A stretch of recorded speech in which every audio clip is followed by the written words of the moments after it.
Guys, jumpa lagi bersama saya Andi di channel YouTube Glory Motor PTK, channel yang membahas segalanya mengenai otomotif dan modifikasi. Guys, kesempatan kali ini saya akan membuat video mengenai penjelasan shock VND AK888, dimana tabungnya itu nggak seperti biasanya, dia tabung bawah ya guys. Ini shock juga baru diluncurkan, udah sekitar beberapa bulan lah ya, dan warna terfavoritnya adalah warna kuning. Oke, kita langsung saja ya guys. Nah, ini dia guys, shock VND tabung bawah seperti ini modelnya. Tampaknya seperti ini ya, dan untuk ukurannya dari blower sampai headnya itu ukuran 330 mili atau 33 cm. Nah, kawan-kawan penasaran ini dapat digunakan untuk motor apa aja? Tentunya untuk motor matic kalau seperti ini ya guys, kepala bawahnya.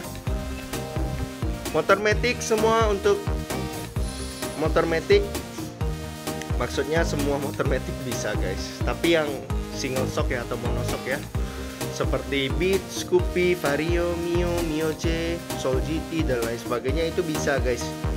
Cuman bedanya Yamaha Honda hanya penyesuaian di bossing headnya ya. Nah, kalau untuk di bawah nih rata-rata sama semua. Kemudian untuk ukuran 33 sebenarnya ini adalah ukuran standar Honda Vario ya guys, ukuran 33. Tapi bisa untuk Beat Scoopy, hanya saja lebih tinggi sedikit. Dan cukup direkomend untuk motor Scoopy karena dia akan menambah tinggi sedikit, sekitar 1-2 cm ya guys. Karena motor Scoopy itu kan terkenal lebih ceper dan lebih rendah, kalau boncengan takut mentok. Nah, ada baiknya menggunakan shock VND AK888 ini dengan ukuran yang jauh lebih tinggi sedikit. Oke, dilihat dari desain ini nggak kalah dengan shock tabung VND yang tabung atas ya. Kemudian juga ini ada setelan. Setelan ini berfungsi ya guys. Jadi keunggulan yang pertama tadi adalah ukurannya yang lebih tinggi ya. Terus model tabung bawah itu dimana-mana lebih lembut ya guys. Jadi untuk kawan-kawan yang pengen cari shock lembut, carilah yang shock tabung bawah. Bukan berarti shock tabung atas nggak lembut, tapi sudah pernah kita uji juga shock tabung bawah, nggak tahu kenapa memang desainnya dan lebih empuk ya. Desainnya lebih empuk. Kemudian dilihat dari sini, ini preloadnya setting dari bawah ya guys.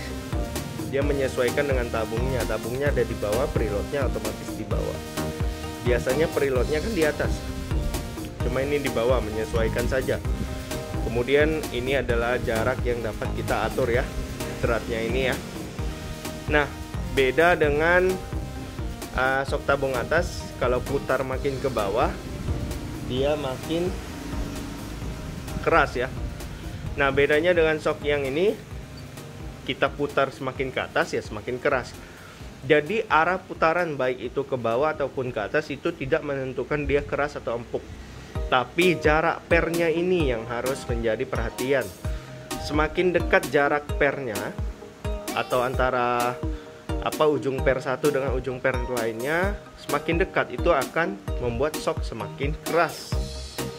Kalau seperti ini dia sedang. Kalau mau lebih lembut ditarik lagi pernya sampai ke ujung sini. Oke. Kalau mau lebih keras kita naikkan pernya, yaitu dengan cara diputar. Ini ada penguncinya juga. Oke.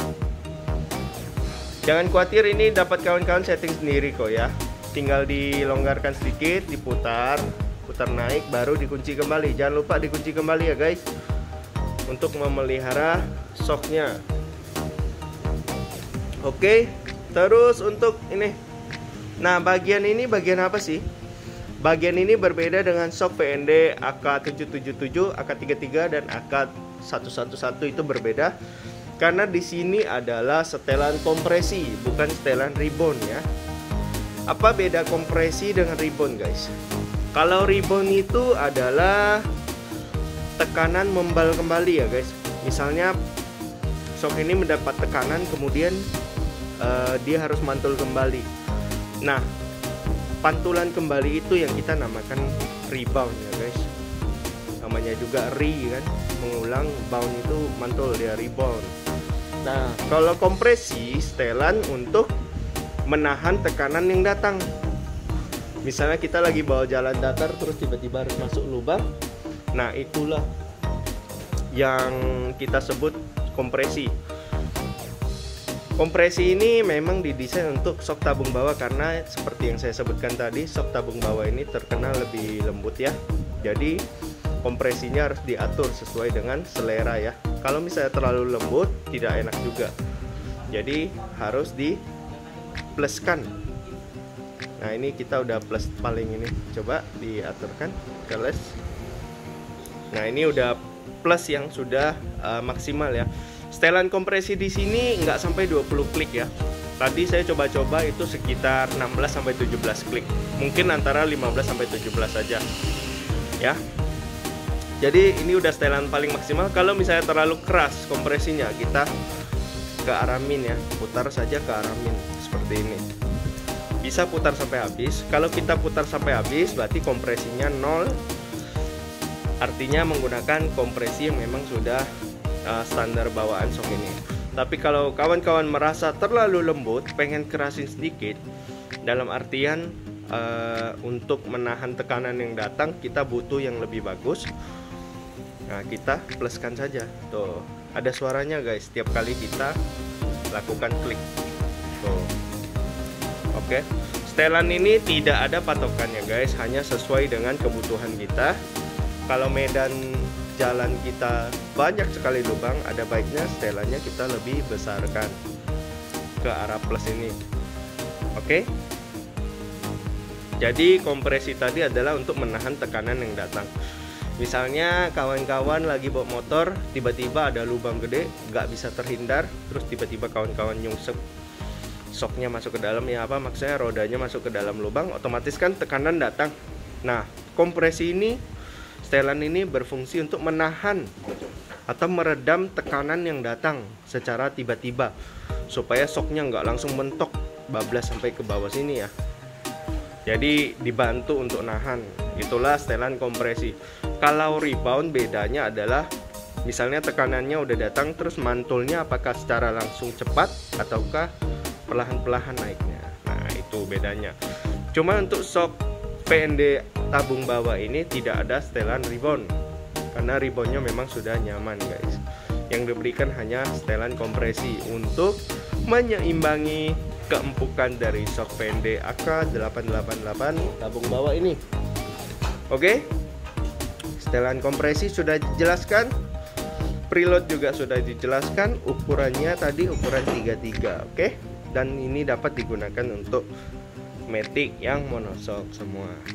Nah, ini banyak diminati oleh Scoopy karena Scoopy banyak gede ya guys. Bisa pakai yang ini.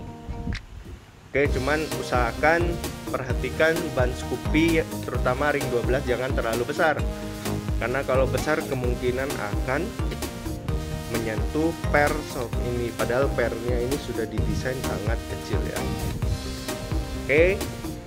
Nah, ini juga sangat membantu untuk pemasangan motor Xeon ya guys, karena Xeon setahu saya di bagian atas itu dekat dengan tangki. Jadi kalau tabung atas itu otomatis nggak bisa dipasang di Xeon karena mentok tangki. Nah, kalau tabung bawah aman guys, tinggal kepala ini dimasukin, tinggal dikunci, tabungnya ada di bawah, so pasti aman. Oke, kiranya kalau misalnya kawan-kawan masih ada pertanyaan atau pengen uji coba, silahkan saja beli sok ini. PND suspension, bukan kaleng-kaleng guys. Semua desainnya sudah didesain sedemikian rupa, tentunya juga dengan kualitas, bukan kualitas kaleng-kaleng. Oke, sekian saja dari Glory Motor PTK. Untuk kawan-kawan yang suka dengan konten-konten yang kita berikan, silahkan subscribe YouTube kita Glory Motor PTK. Dan untuk kawan-kawan yang pengen lebih lagi mengetahui produk-produk yang ada di Glory Motor, silahkan follow saja Instagram yang ada di bawah sini, glorymotor.ptk. Jangan lupa subscribe juga guys, Glory Motor PTK. Dan Jangan lupa komennya ya guys, usahakan komen positif karena kita menunggu komen-komen yang membangun. Dan juga jangan lupa nyalakan lonceng notifikasi untuk mendapatkan notifikasi video terbaru dari Glory Motor PTK. Saya Andi Wijaya, undur diri dulu. Dadah.